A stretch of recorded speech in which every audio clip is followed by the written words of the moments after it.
Can you die and be reborn in 7 days? I'm not talking about your body. I'm talking about who you are.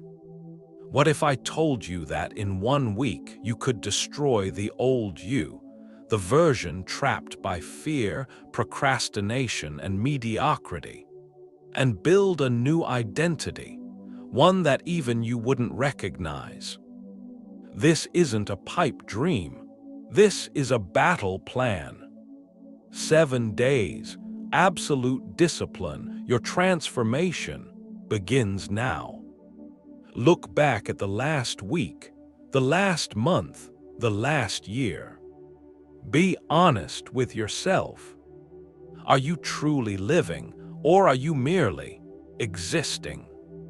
Are you moving forward, designing your life with purpose, or are you just reacting, caught in the same loop day after day, mistaking motion for progress?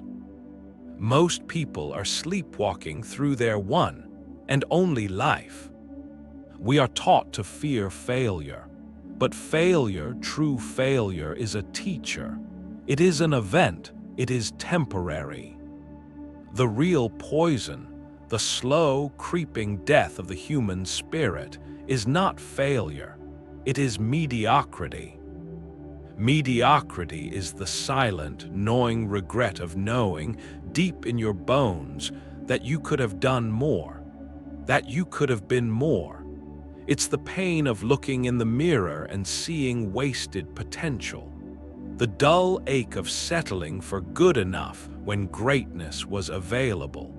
This is the quiet hell that most people accept as normal. Why? Because we wait. We wait for the perfect moment. We wait for motivation to strike us like lightning. We wait for permission from the world, from our friends, from our circumstances, to finally begin. But as the Stoic philosopher Seneca warned us 2,000 years ago, while we are waiting to live, life passes. Your life is passing. Every second you spend waiting is a second you are choosing to remain the same. Every moment of hesitation is another vote cast for your old self. If you are here today searching for motivation, you are in the wrong place. Motivation is a feeling. It is a cheap, fleeting, unreliable emotion. It will abandon you on a cold, dark morning when the alarm goes off and you are tired. It is useless as a foundation. This video is not about motivation. This is a system. It is a command. This is a raw, structured, calculated plan for total reinvention. We are not here to feel good. We are here to become good. People believe that transformation must take years, that it must be slow, gradual, and agonizing. This is a lie. It is a convenient lie we tell ourselves to justify our own inaction. Radical change does not happen over years. It happens in an instant. It happens in the single moment you make an irreversible decision. The moment you truly commit, the moment you declare no more.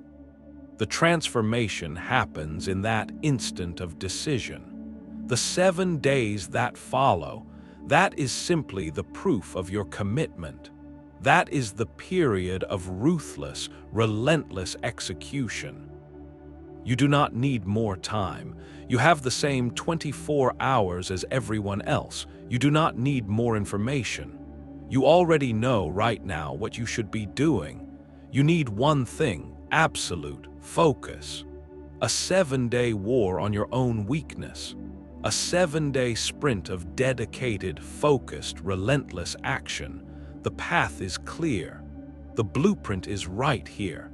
The only variable left is you. Day 1, the declaration of war. Today you will wage war, not against the world, not against others, but against an enemy far more intimate and far more dangerous, your old self. You cannot build a new monument on top of a crumbling foundation. You must first demolish. You must tear down the old structure to make space for the new. Today is the day of the ruthless mirror. I want you to get a piece of paper or open a blank document, and you will conduct a brutally honest inventory. No lies, no excuses. Identify your enemy. Write down every single habit that holds you hostage. Procrastination, hitting the snooze button, mindless scrolling. Write down every limiting belief that keeps you small. I'm not good enough. It's not the right time. What will people think? Write down every comfort zone that has become your prison. The job you hate but won't leave. The toxic relationships you tolerate.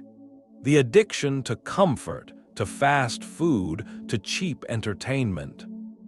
Be specific, be ruthless, be honest. This list is your enemy. This is the you that is costing you your future. This is the version of you that is content with mediocrity. Look at that list. Truly see it. This is the person you have been choosing to be every single day by inaction. Transformation requires sacrifice. And today, you will choose to sacrifice this old, weak, comfortable version of yourself in exchange for the strong, disciplined, capable version that is waiting to be born. Now comes the commitment. Take that list. Read it one last time. Acknowledge that this person got you here, but they cannot take you any further. And now perform a symbolic act. Take that paper and burn it. Tear it into 100 pieces. Bury it. Delete the file permanently. As you do this, you are not just making a wish. You are making a vow. You are imprinting on your subconscious mind that there is no turning back. This is an irreversible commitment. The bridges are burned. The old paths are closed. The old you is dead. Today, you have crossed a threshold. Welcome to day one. Now, a clarification. On day one, we command you to destroy the old self. We tell you to eliminate self-doubt. But many people misunderstand this. They mistake destruction for avoidance. They try to pretend their shadow doesn't exist. They try to bury their self-doubt, to run away from it, to cover it with hollow affirmations. This is a mistake. This is weakness. You cannot run from your own shadow. The true master, the true warrior, does not run from their darkness. They transmute it. They harness it. What if your self-doubt is not your enemy? What if it is a compass? A brutally honest advisor pointing directly to the weakness you must address. Think of it this way. The weak person is paralyzed by that inner voice. The warrior listens to it. When that voice whispers, "You are not smart enough for this," the weak person stops. The warrior replies, "You are correct. Therefore, I will go read 2 more books." When the voice says, "You are not strong enough," the weak person quits. The warrior replies, "I know. That is why I will do 1 more rep." When the voice says, "You will be rejected," the weak person hides. The warrior replies, "Perhaps, but I will make the call anyway because my action is not dependent on their acceptance." You do not need to destroy your shadow. You only need to integrate it. You must harness it as fuel. Turn the poison into medicine. Destroying the old self does not mean pretending you have no weaknesses. Destroying the old self means you stop letting those weaknesses control your actions. The goal is not to silence the doubt. The goal is to make your action, your discipline, so loud that the doubt is nothing more than a whisper in a storm. Harness it, use it, let it make you sharp. Day 2. Reforge the shield. Your mind is the sword, your body is the shield. A warrior cannot go into battle with a broken shield. A weak, soft, neglected body makes you vulnerable. It dulls the mind. It whispers weakness. Look at your physical form. It is a direct reflection of your choices. If you look soft, it is because you have been living soft. If you move sluggishly, it is because your mind is sluggish. Today, this changes. Today, you reclaim your physical self, not slowly, not gently, ruthlessly. This is not about vanity. We are not building a body to be looked at. We are building a body that can be used, a vessel of power, a tool. 3 commands for day 2. 1. Train. Today you will engage in rigorous physical training. I don't care what it is. Lift heavy weights. Run until your lungs burn. Box. Swim. Push your body past the point where your mind tells you to stop. That moment of pain, the moment your brain screams, "This is enough," that is the true beginning of the workout. You are not just training your muscles, you are training your will. You are teaching your mind through the language of physical hardship that you are the one in command, not your fleeting feelings of fatigue.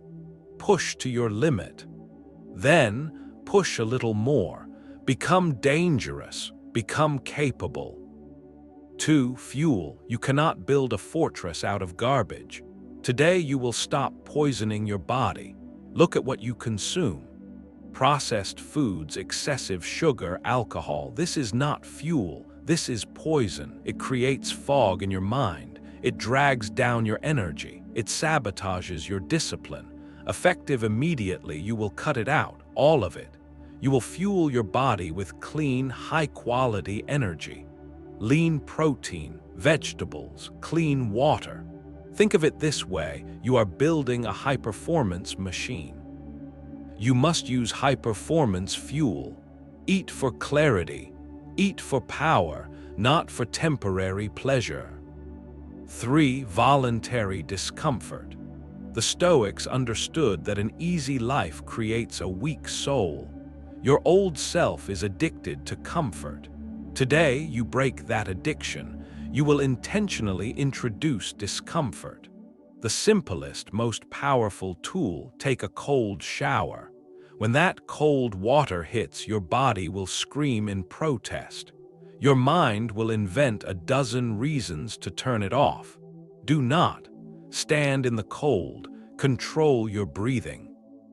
In that moment, you are teaching yourself an invaluable lesson. You can withstand hardship. You can choose a difficult path on purpose. You are not a slave to your own comfort. The ancient Stoics believed that mastering the body was the first step to mastering the mind. Every sore muscle, every drop of sweat, every second you endure the cold, you are sending an undeniable signal to your brain. You are forging a new neurological pathway. You are telling your mind in no uncertain terms, "I am in control." But perhaps you are listening and you say, "My body is not what it once was." You say, "I am 70 years old and my spine aches. I cannot sleep on the floor like Seneca." Or, "I am injured. I am unwell. I cannot take a cold shower. I cannot run." You are misunderstanding the command. You are confusing the method with the principle. Stoicism does not demand self-destruction. It demands self-control. Seneca himself was often frail and sick. Marcus Aurelius was not a man of perfect health. Their strength was not defined by the limits of their body, but by the resilience of their mind within those limits. Think of it this way: an old lion wounded can no longer hunt. It cannot roar with the same power, but it is still a lion. Its power is not in its muscles, but in its stillness, in its presence. It controls its breathing. It surveys its territory.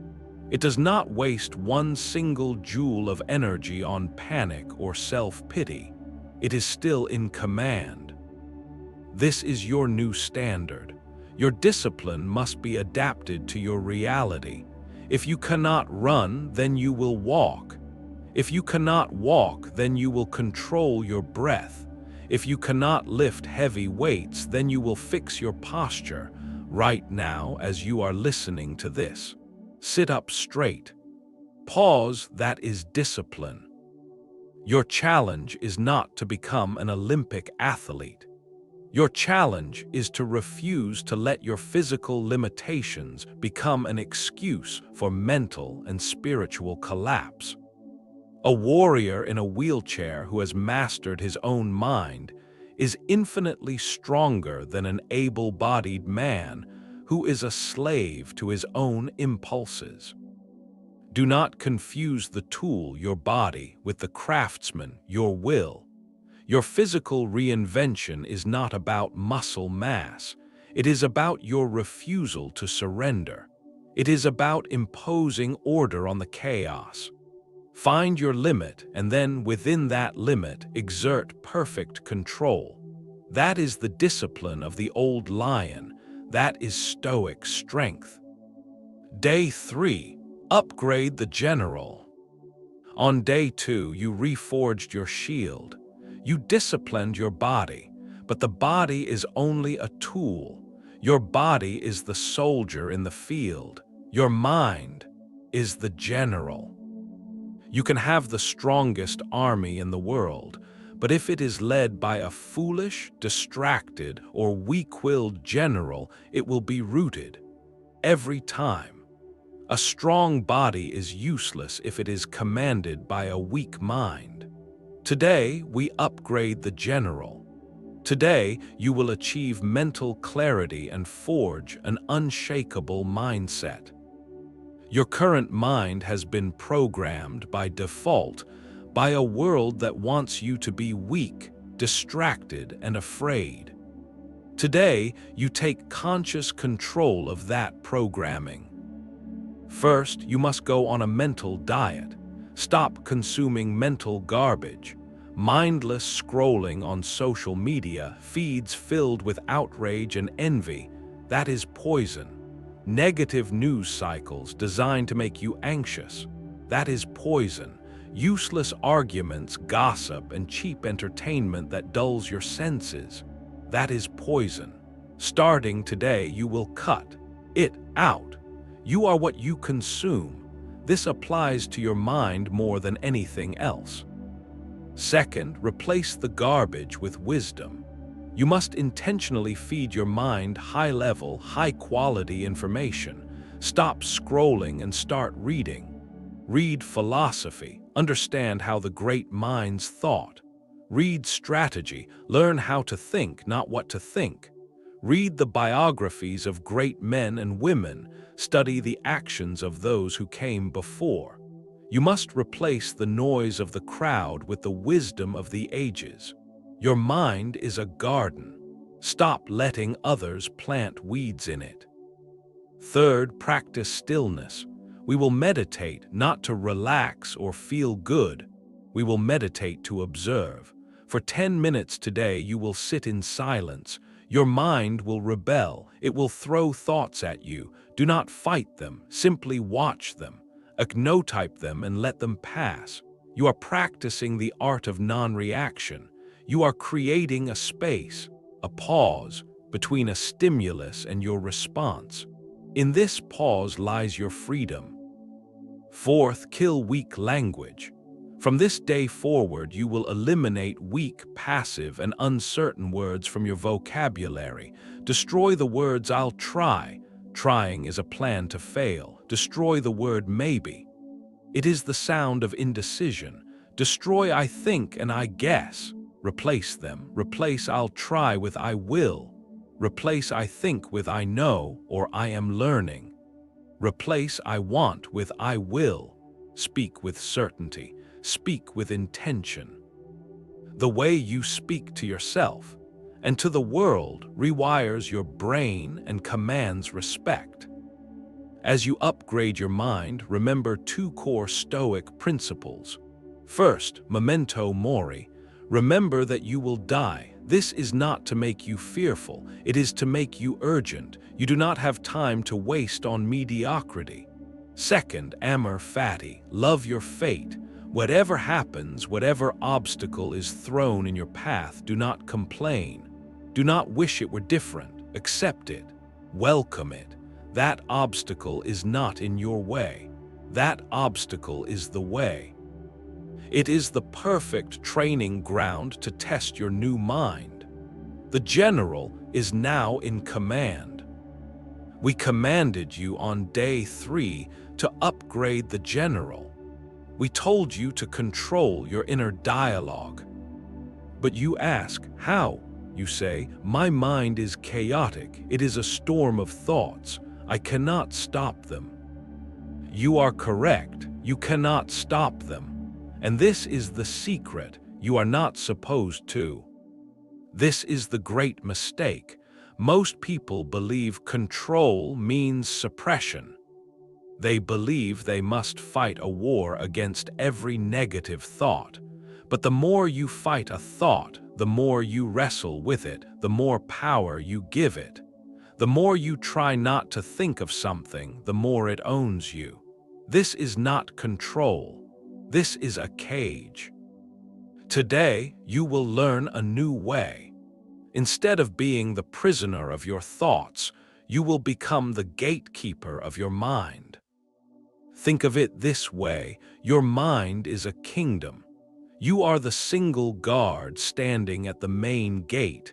Your job is not to attack every traveler who approaches.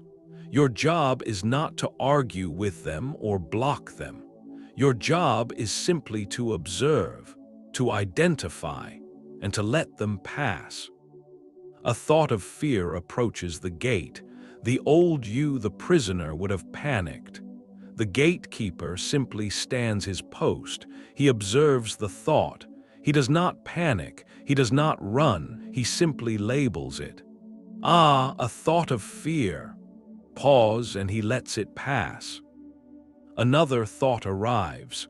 I am useless. I am not good enough. I failed before. The gatekeeper observes it. He does not fight it. He does not believe it. He does not identify with it. He simply labels it. Noted, a memory of failure. Noted, a thought of self-doubt. He lets it pass. This is the practice. You are not your thoughts. You are the observer of your thoughts. You are the gatekeeper. The moment you separate yourself from the thought, the moment you realize you are the sky and the thought is just a passing cloud, it loses all power over you. It cannot harm you. It cannot control you. It is just noise. This is the first step to reprogramming.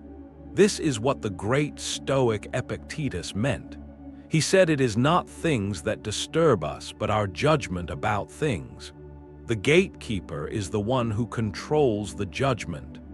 This practice creates the single most powerful thing a human can possess: the pause, that tiny, precious space between stimulus and response, between what happens to you and what you choose to do about it. In that pause lies your freedom. In that pause lies all your power. Train the gatekeeper. Master the pause. Day 4. Command your space. For 3 days you have been at war. You have confronted your old self. You have disciplined your body. You have upgraded your mind. The internal work is underway. The foundation is being rebuilt. But it is not enough. You can possess a mind of steel and a body of iron. But if you walk into a room and you project weakness, the world will treat you as weak. If you appear as a failure, the world will treat you as a failure. People do not react to your private intentions. They react to your public presence. They do not know about the war you are winning inside.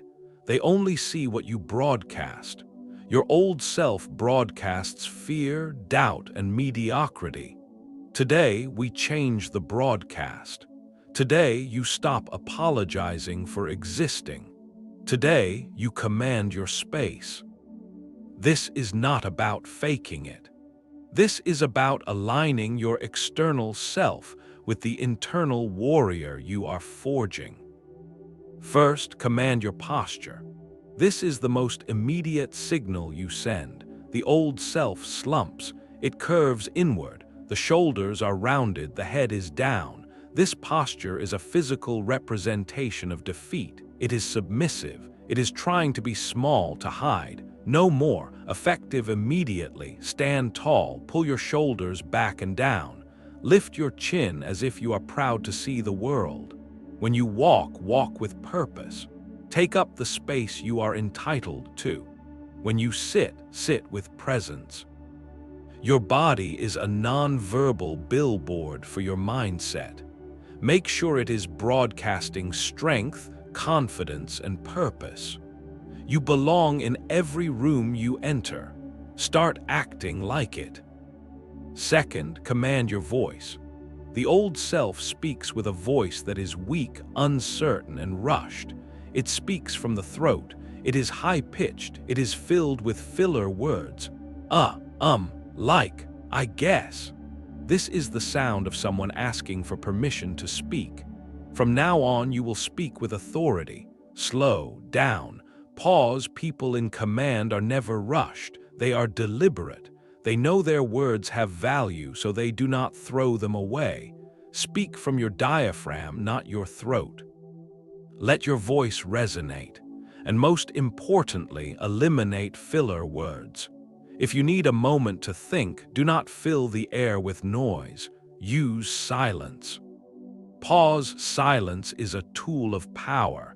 It communicates that you are in control. It draws people in. Speak less, but when you speak, let every word have weight.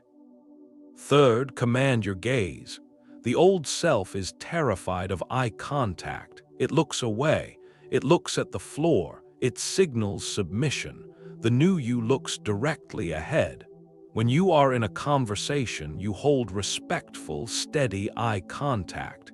You are not afraid to truly see the other person.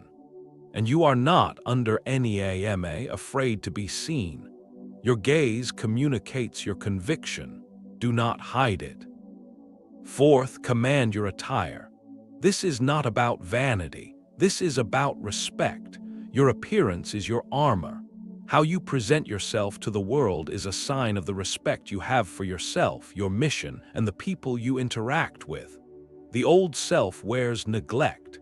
The new you understands that your attire is part of your system. This does not mean expensive clothes. It means intention. Be well-groomed. Wear clothes that are clean, that fit, and that align with the high-achieving person you are becoming. Respect yourself enough to present yourself with dignity.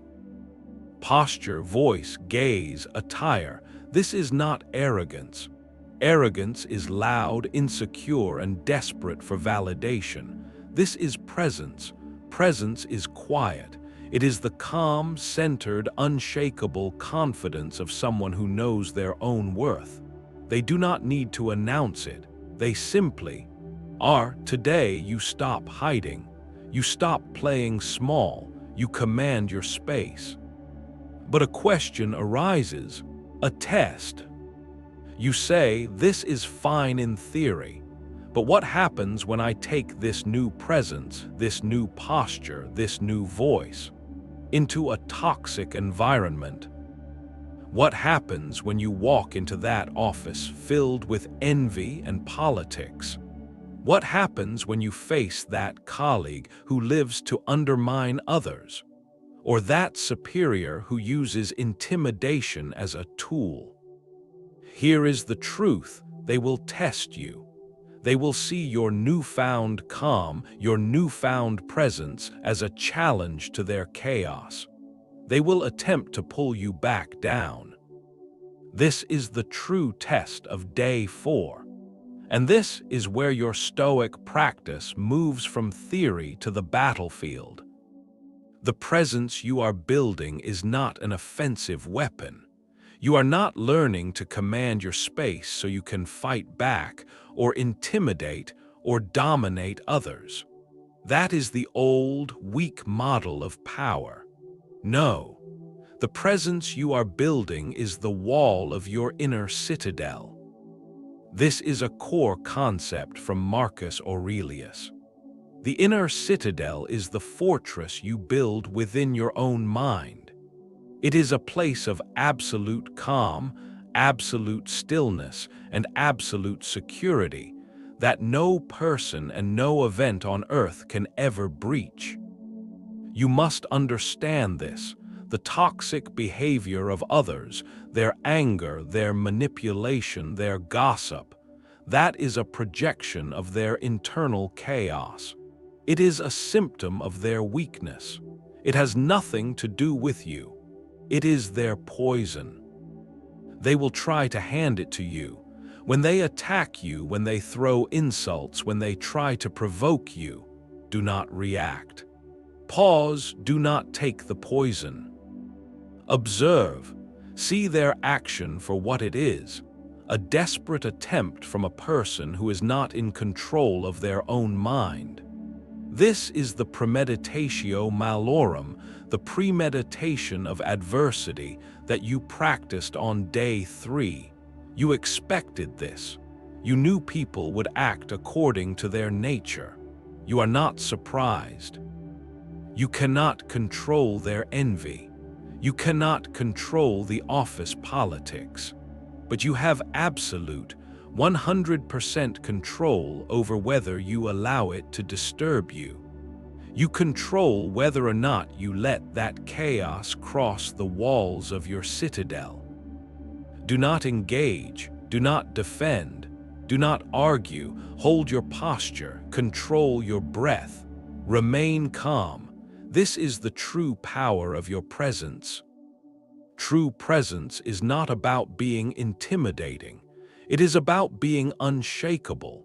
When they realize that their attacks have no effect, when they see that their chaos cannot touch your calm, when they understand that your emotions are not cheap things that they can manipulate, that is when they will understand what true strength is.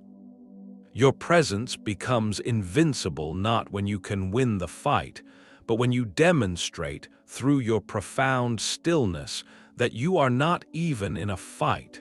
You are secure. You are protected. You are in your inner citadel. Day 5. Relentless execution. The theory is over. Days 1 through 4 were preparation. They were the loading of the weapon. Day 1, you identified the target. Day 2, you built your armor. Day 3, you sharpened your mind. Day 4, you mastered your stance. Today, you pull the trigger. Today is about one thing and one thing only: execution. This is the single greatest divide. It is the canyon that separates the dreamer from the doer, the philosopher from the warrior. The world is full of brilliant people, people who know what to do, people who have a perfect plan, people who can talk about the books they've read and the strategies they've learned, and their lives do not change. They are buried in theory. They are drowning in maps. They are professional planners and amateur doers. They die in the antechamber of someday, paralyzed by hesitation. Today, you kill hesitation. Hesitation is the voice of the old self. It is the rust on the blade. The more you analyze, the more you wait for the right time, the more you second guess, the weaker you become. Momentum is born of action, not of thought. Here is your command for day 5. You will pick one important, meaningful goal that you have been avoiding, one thing that you know you need to do, but fear or comfort or laziness has stopped you. That difficult conversation, that job application, the first sentence of that book, the business you've been planning for 3 years, that person you've been afraid to talk to. You know what it is. It's in your mind right now. You are not going to plan to do it. You are not going to try to do it. You are not going to think about how to do it perfectly. You are just going to do it today, not when you feel ready, not when the conditions are perfect, but now, with imperfect information, with fear in your gut, with no guarantee of success, you will act. This is the Stoic code in practice. The pain of discipline, the pain of rejection, the pain of potential failure. It is temporary, it is feedback, but the pain of regret, the slow, crushing weight of not acting, of not trying, of living a life of what if. That pain is permanent. It is a prison of your own making. Choose your pain, the pain of action or the pain of regret. The warrior chooses action. No more analysis, no more waiting. Execute relentlessly. Day 6. The discipline machine. You have made it through 5 days. 5 days of war, 5 days of execution. You have pushed your body, you have sharpened your mind. You have acted in the face of fear, and right now, you feel it. You feel powerful, you feel clear, you feel motivated. Now I want you to take that feeling of motivation and forget it. Forget it completely. Motivation is a traitor. It is an unreliable friend. It is a cheap, fleeting, emotional high that comes and goes with the weather. It is the feeling that gets you started and the feeling that will abandon you, guaranteed, on a cold, dark Tuesday morning when you are tired and you are sore and the work is hard. If you build your new life on the foundation of motivation, you are building it on sand, and it will collapse. The amateur relies on motivation. The professional, the warrior, the master relies on systems. Today, you stop being an amateur who feels like it, and you become a professional who does it. Today, you build your machine. There is a fundamental law of human action that you must burn into your mind. It is perhaps the most important thing you will learn this week. You do not rise to the level of your goals. Pause, you fall to the level of your systems. Read that again. Your goals are just a wish. Your systems are your reality. Your old self had a weak system, so you got weak results. Your new self will have an ironclad system, so your results will become inevitable. So what is a system? It is the removal of choice. It is the automation of discipline. Today you will design the architecture of your new life. You will create a strict, non-negotiable schedule. You will decide tomorrow, today, what time will you wake up? It's no longer a choice. It's on the schedule. When will you train? It's not about if you feel like it. It is in the schedule. When will you read? When will you do deep work? When will you disconnect? It is all decided. Your old self wasted 90% of its energy debating what to do. Should I get up now or in 10 minutes? Should I go to the gym or am I too tired? This is willpower drain. Your new system eliminates this debate. The decision is already made. The only thing left is to execute, to follow the plan. Willpower is a finite resource. It is like a muscle that gets tired. Do not waste it on small, daily decisions. Willpower is for crises. It is for day 5 when you have to do the one hard thing. Systems are for daily life. Systems are what make your discipline effortless. Systems are what carry you when your motivation is dead. Systems are what make success a simple, predictable outcome. Today, you stop trying to be disciplined, and you start designing a life where discipline is the default. Build your machine. But let's be honest, many of you have built systems before. You are smart, you are capable. You've built systems for your job, for your finances, for a project, and yet you have failed to apply a system to yourself, to your own behavior. Why? Why does the system you write down on Sunday collapse by Wednesday? Here's the truth you must understand. You are not fighting your bad habits. You are fighting your brain's original programming. You are fighting millions of years of evolution.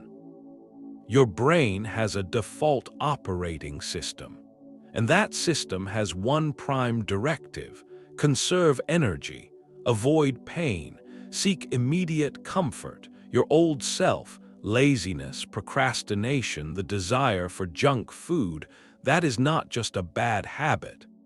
That is your brain's default setting. Your new, disciplined, logical mind, the one you found on day 3, that is like a new app you're trying to run on an old, outdated operating system. And what happens when you run a powerful new app on an old, buggy system? It crashes. Your willpower crashes. This is why trying harder is a failed strategy. You cannot will your brain's default programming 24 hours a day. You will lose, so we stop fighting the system, and we use it. The secret to a real, unbreakable system is not brute force willpower. It is environmental design. It is making the right choice, the easiest choice. It is making the wrong choice a hassle. You are not just building a schedule. You are building a world that makes your success automatic. You are creating an environment where the path of least resistance is the path of discipline. Think of it this way: you don't need willpower to not eat junk food. If there is no junk food in your house, the decision was already made at the grocery store. You don't need willpower to go to the gym. If your gym bag is already packed and sitting by the front door, you don't need willpower to read a book. If the book is on your pillow and your phone is charging in another room, this is how you really build a system. You reduce the activation energy. You make the good habit the most obvious, easy, and frictionless path, and you make the bad habit difficult, inconvenient, and invisible.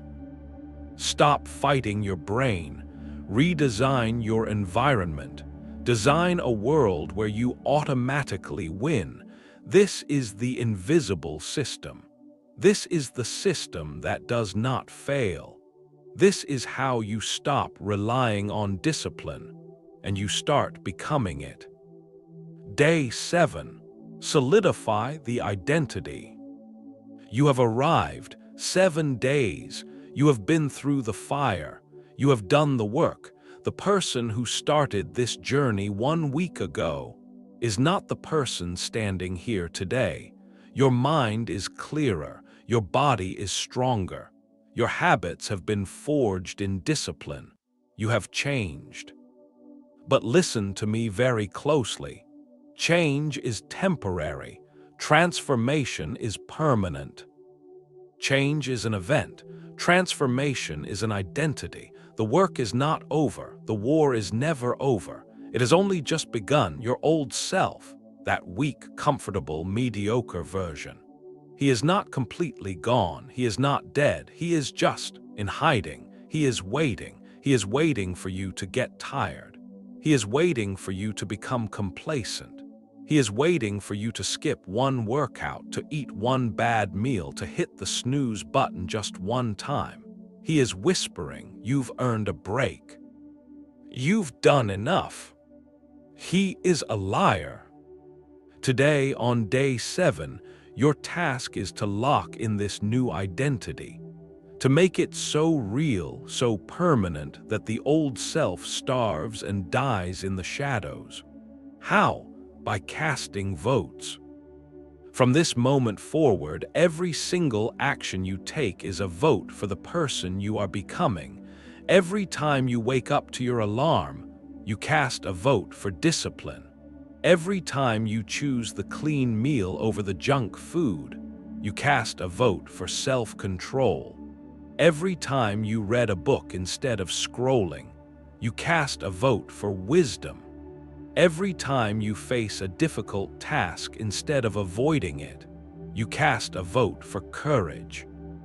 This is how you build an identity, not with thoughts, not with wishes, but with proof, with a stack of evidence, one action at a time, that this is who you are now. Your second task today is to curate your environment. You are the new general. You must secure your fortress. This means you must be ruthless about what you allow into your space. This includes people. You will have to cut people out. The people who remind you of your old self. The people who drain your energy. The people who mock your new discipline because it threatens their own mediocrity. Remove them, not with anger, but with quiet, surgical precision. Your new life demands a new circle. Surround yourself with people who hold you to a higher standard. Find those who are on the same path. This 7-day plan, it was never the end goal. It was the catalyst. It was the proof to yourself. That radical change is possible. It was the ignition sequence. Today is not day 7. Today is day 1. Day 1 of the rest of your life as this new person. You have done what most people will only ever dream of. The question is not, can you do it? You already did. The question is, who will you be tomorrow? Do not just do the discipline. Become the discipline. 1 week ago, you were one person. Today, you are someone else. You have the blueprint.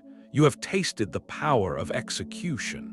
You have felt the clarity of a mind and body that are finally, truly yours. You have done in 7 days what 99% of the people on this planet will only dream of doing in their entire lives. They will wake up tomorrow, and they will be the same person they were today. They will fall back into the same loops, the same excuses, the same quiet, comfortable mediocrity. But not you. Pause, you can't. Because once you have seen the truth, once you know what you are capable of, you can never truly go back to sleep. You can never unsee the path. So the question is no longer, can you change? You have just proven with 7 days of evidence that you can. The question, the only question that matters now is this: will you continue? Will you sustain this? Will this be the first week of a new life? Or will it just be a story you tell? A brief moment of inspiration before you allowed the old self to creep back in. The blueprint has been given. The battle has been shown. The world does not need the old version of you. It is oversupplied with mediocrity. We are waiting for the new version. Do not disappoint us.